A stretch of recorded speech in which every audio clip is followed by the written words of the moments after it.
Ditahan ini mobil, minta foto bareng. Oke, kirain ini bantuan yang apa? Jatah biasa. Bantuan. Enggak, tuh bang, selfie dulu boy.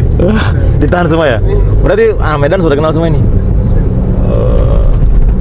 Oke guys, jadi kita lanjut lagi bersama Bang Agam. Nah, sekarang Bang, kalau kendala yang dihadapi sama teman-teman Agam Rinjani selama bantu evakuasi di lokasi bencana di Aceh, apa aja sih? Kalau kendala, alhamdulillah aman aja sebenarnya bang. Yang kendalanya adalah di sistem. Jadi kami tidak ada lihat bahwa ada kayak semacam poskotis. Kan kalau penanganan gempa harusnya ada poskotis, ada data, sehingga ketika melakukan evakuasi atau memberikan bantuan tidak sporadis. Oh iya. Jadi ini yang terjadi, akhirnya tidak data, kita juga ikut sporadis. Akhirnya apa yang terjadi? Terjadi penumpukan bantuan yang tidak merata. Yang harusnya di sana sudah ada filter air, ada lagi relawan datang kasih lagi, artinya bertumpuk dong ya. Menumpuk. Yang seharusnya bisa untuk daerah lain. Iya. Harusnya penanganan mitigasi bencananya lebih mantap. Kenapa aku bilang begitu Pak?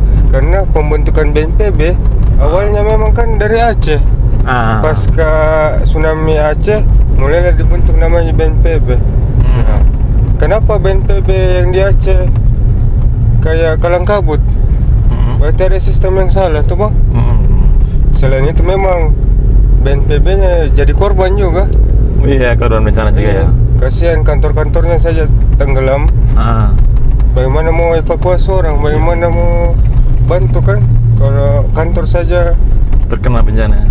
Makanya ini mungkin bahan evaluasi. Iya, semoga kedepannya bikin bangunan yang canggih. Salah satu bentuknya bahwa karena ini memang bukan bencana hari ini tiba-tiba datang. Ini bencana tiap tahun. Cuma kadar airnya kadang di atas mata kaki, di lutut, pinggang, dan sekarang memang lebih besar. Kalau bisa bangunannya itu floating, lebih kokoh gitu ya. Bukan floating, ketika air naik juga bangunannya. Dia modelnya amfibi gitu. Iya, jadi contoh ketika kita di Tamiang, lihat nggak teman-teman jalur evakuasi, titik kumpul. Itu titik kumpulnya di lapangan, dan jalur evakuasi tidak tahu kemana, terendam semua kan. Kalau bisa tiap desa ada titik kumpul dan kemudian jadi bangunan evakuasi itu floating. Jadi orang semua bisa masuk ke bangunan itu. Ketika air naik juga bangunannya. Sudah ada beberapa contoh sudah dilakukan itu di Indonesia. Salah satunya Palangkaraya. Rumahnya warga itu kan floating, pasang surut dia ikuti. Nah, itu bisa diterapkan di daerah-daerah yang bantaran sungai yang memang suka banjir tiap tahun. Harusnya seperti itu, termasuk rumah sakitnya. Kalaupun rumah sakit yang sekarang tidak mau relokasi, minimal mereka memiliki UGD yang seperti di rumah sakit Malaysia. Itu kalau ada air dia naik sendiri rumah sakit sendiri, ya? Lebih safety. Konsepnya sama dengan yang tadi di daerah ini. Iya, di Palangkaraya. Iya, seperti itu.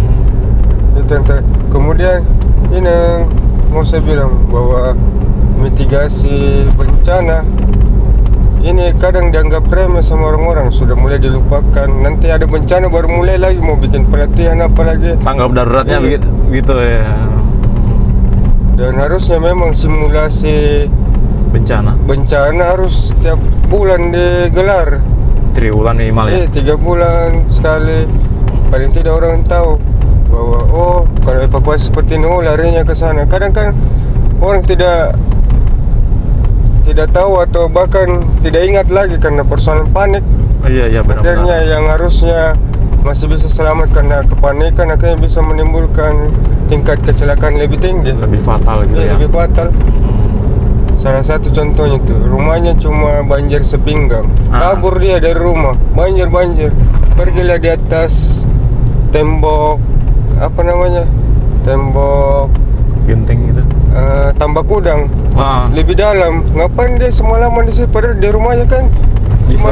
bisa lebih aman karena personil panik. iya benar-benar. Berarti Bang Agam menyarankan apa namanya, kepanikan itu bisa di ini ya, Iya. dikontrol lah. Bisa dikontrol dengan cara itu latihan ya. Latihannya salah satunya itu simulasi. Simulasi itu ya, benar-benar. Memang kepanikan itu sebenarnya di semua apa ya, di semua aspek sebenarnya. Kalau kayak kepanikan itu nggak bisa dikontrol pasti, iya kan. Jadi orang cara berpikirnya tidak normal semua akhirnya. Iya benar-benar. Tapi kalau dari teman-teman Agam Rinjani ada penggalangan juga. Iya, jadi awalnya kesini kan uang pribadi ya. Datang ke sini bawa uang pribadi apa semua. Teman-teman tahu saya di jalan, ada yang nyumbang. Dari Artinya ada yang memang stay tunggu di jalan ini, abang lewat sini gitu. enggak, dia kontak saya, Agam lagi ke Aceh ya, bantu orang. Iya, ini ada sedikit rezeki mau kasih juga orang. Salurkan gitu. Akhirnya aku tahu di rekening satu, aku buka lah rekening di Bank Aceh biar roda perekonomian Aceh juga meningkat kan. Kalau uangnya di situ kan terputar sama orang-orang Aceh juga. Buka situ, orang-orang pada transfer ke situ. Mereka kasih bantuan, ada yang ngasih, Gam ini titip ya, dibeliin ini ya. Ya udah, pas ke Medan aku belikan. Ada juga yang ngasih ini, apa yang kira-kira paling penting kamu belikan. Belikanlah mesin-mesin sedot lumpur, mesin pembersih buat bersihkan sekolah, puskesmas.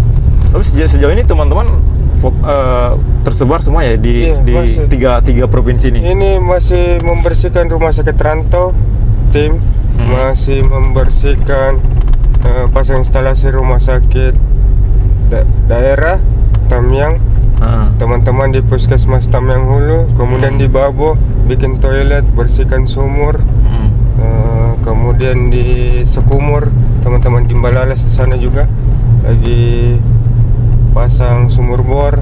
Tersebar, tapi kami fokuskan di Kabupaten Aceh Tamiang. Aceh Tamiang karena memang yang benar-benar sangat parah ya dampaknya. Biar gampang koordinasinya kan, karena kalau mau pindah ke daerah yang lain lumayan jauh juga. Lumayan habis bensin juga. Itu kalau biasanya teman-teman kayak perbaikan instalasi gitu sinergi dengan teman-teman lainnya, atau memang itu pure semua teman-teman dari Pure Agam Rinjani? Jadi kan kami di tim ada beberapa punya keahlian. Keahlian khusus gitu ya? Iya, tukang pasang pipa. Memang dulu pengalaman kerja pipa. Iya. Ada pernah kerja listrik, ada montir, ada pendaki gunung. Tapi kalau teman-teman saat ini melihat ketiga provinsi ini perubahannya sejauh mana? Sudah mulai ada peningkatan dari sebelum awal datang kan. Salah satunya listrik sudah ada. Sudah mulai pulih ya? Iya, tapi kadang muncul tenggelam, kadang hidup, kadang tidak.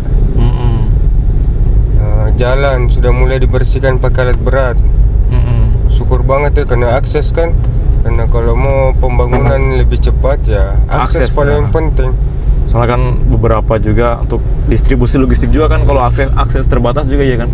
Yang jadi kendala ini sebenarnya paling kulihat Bang, terlalu banyak orang di pinggir jalan minta bantuan dan membahayakan buat anak-anak kecil.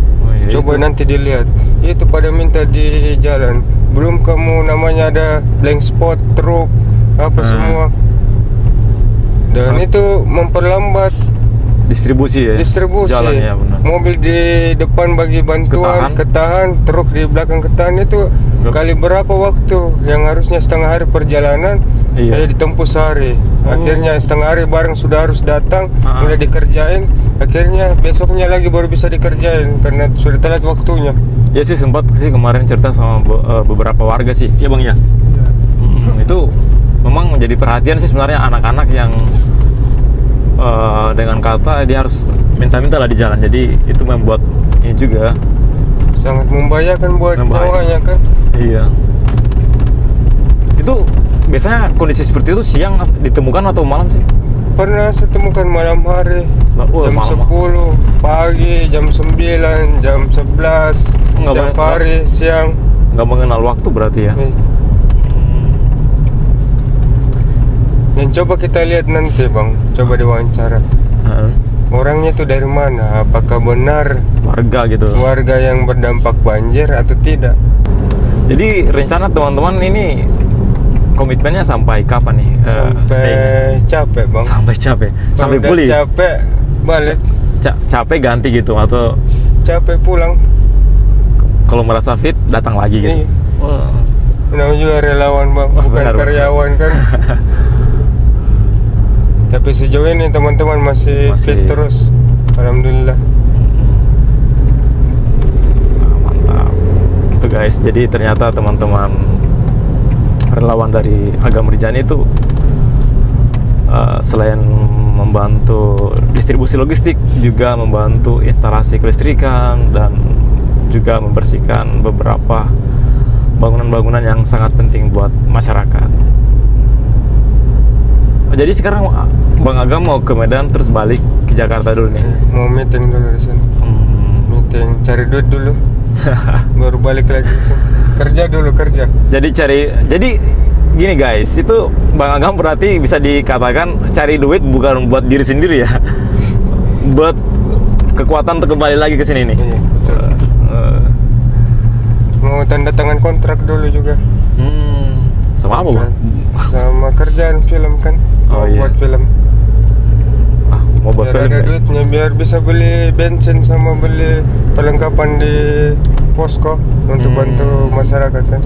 Nah, tapi sejauh ini gimana Bang? Apa ada kendala kalau untuk buat bahan bakar gitu untuk mobilitas teman-teman gitu? Masih aman, ATM masih. Masih. Semoga ya. Iya. Kalau ada yang mau ini kirim BBM bisa juga, tapi pakai Pertamax.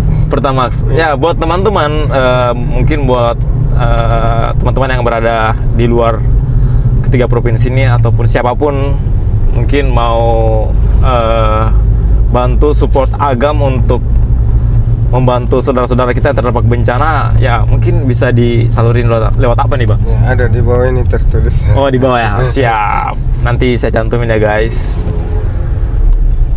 Langsung ke posko aja, ke Babo. Di sana kami bikin dapur umum juga. Oh. Ada dapur umum. Tapi masalahnya gini Bang, kalau misalnya yang jauh gimana Bang? Nanti dibawa aja ya, dibawa gitu. Oh ya siap. Ini saya bersama Bang Agam nih. Belakang Bang, masih semangat Bang yang di belakang Bang? Masih semangat. Oke. Kirim berita kita. Wah gas. Bang Agam ini sebenarnya asli mana sih Bang? Makassar. Oh Makassar. Guys, saya orang Sulawesi, tapi saya orang Kendari. Ternyata Bang Agam orang Makassar.